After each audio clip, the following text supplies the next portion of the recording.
Hello, my friends. This is for all my parents out there who are rewiring their brains and recovering from limbic impairment or chronic illness or anything, who have young kids or kids in general. I want to share this because I experienced so much distress in my own journey around my kids. It was one of the biggest blocks. I'll share a little bit of my story around this and just where it's come to, because at this point, the relationship I have with my kids is not perfect and it's not fully where I want it to be, but what I've already witnessed is so mind-blowing that I want to share that hope with you. So in my journey, I couldn't parent my children at all for about 4 years of my journey, and they were young. For me, I started out rewiring my brain. I have 5 kids, and my twins were 1, and my oldest was 7 when I started brain rewiring 7 years ago.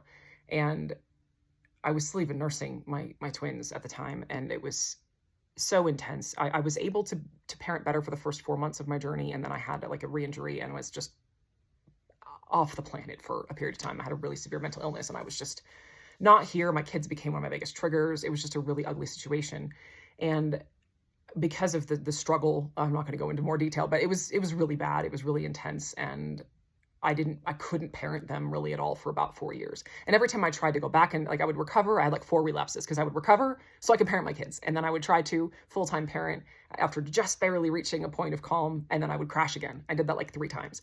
And then I would spend a lot of my time feeling guilty and afraid and uncertain of like how, terrified of losing my kids, terrified that, if I truly recovered, I realized at one point I was going to need to leave my marriage in order to heal and survive. And I was just so terrified for my kids. I didn't know, I was like, maybe I'll never get to be their mom, or in the guilt, like all of it was just so overwhelming that it stopped me from, it was just such a big hurdle in my own healing journey.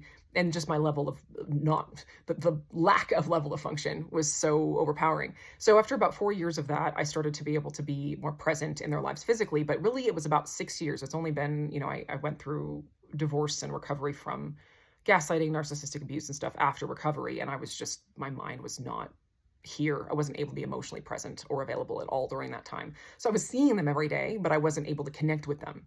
And that's 6 years, right? So my oldest daughter's now almost 14 and my twins are 8, right? It's 7 years later.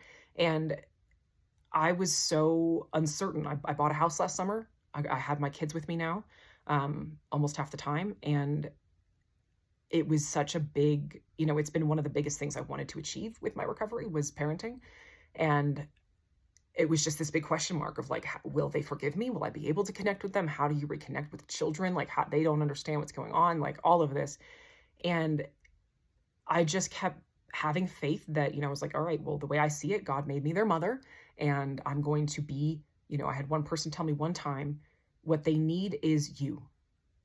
Because I was like, I don't know how to be a normal parent when I'm not doing the normal parenting things. Like, what does it even mean for me to be a mother when I can't take care of my children the way I normally would, right? Especially when I was in recovery and I couldn't. And this person was just saying they need who you are. And I was like, I can do that. I can do that. I'll do that. So I've kept living in that, and I've kept practicing, healing my fawn response, just trying to rebuild trust with them through being consistent and being emotionally available and being willing to change and not fawn over them and not try to please them. That was my old pattern, and grow as a parent and heal my own inner, wounds from childhood. And after we've been together for about 7 months now, and I've just been mind blown at how well they've responded to that. And also, at least for me, I don't know if this resonates for any of you, I was never felt like I was part of a family. My family was too dysfunctional to feel like a family unit. We didn't really feel like a family. So I've never been part of a family. I didn't understand how that worked, and I didn't know if I would be able to single-handedly generate a family after going through all the things I went through. I was like, can I do this? I don't know. I'm going to try, but I wasn't really sure. And especially in the last couple of weeks, I've just been mind blown at how there is, my heart has always been for them. I've always wanted what's best for them and put that into action as best I could the whole time, and kept trusting that if I did that, there was somebody else, I saw a quote on Instagram once of someone saying that your children are going to figure out who you are eventually, one way or the other. And I was like, I'm counting on it, because I put my heart and soul into this. And I mean, you can't tell that to kids, right? But I've noticed that children, they're very wise, and they've responded well to that. And we've come to this place where there's this sense of harmony, and there's this sense of cooperation where, I'm still a single mom running a business, trying to heal from things and, in the recent past and all the stuff that's going on. But I keep doing the best I can to give them what I have, and they respond. They comfort me, they hug, we talk about stuff. We've created rituals to spend time together and make sure bonding's the priority. But the last couple of weeks, they've just cleaned the house for me. I'll get up and I'll make them breakfast and I'll be doing my thing and taking what I care of them the way I do, and they reciprocate by, or I said last week, I was like, we should go outside more.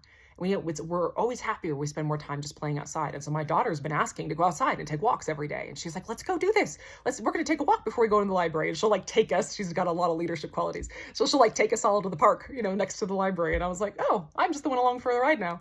But it's just beautiful how there is this deep sense that we all know that we have each other's best interests at heart, and that we truly love and care for each other, that creates this amazing dynamic. And I'm guessing that what I'm describing right now is maybe a normal experience for a lot of people, but it's mind-blowing for me that I've never experienced it. And I want to share this as a witness of hope for people who've never experienced that and are just trying to work through their own stuff.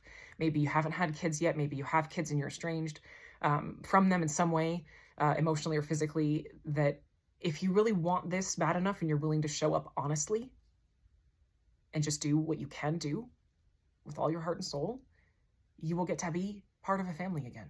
That is a possibility.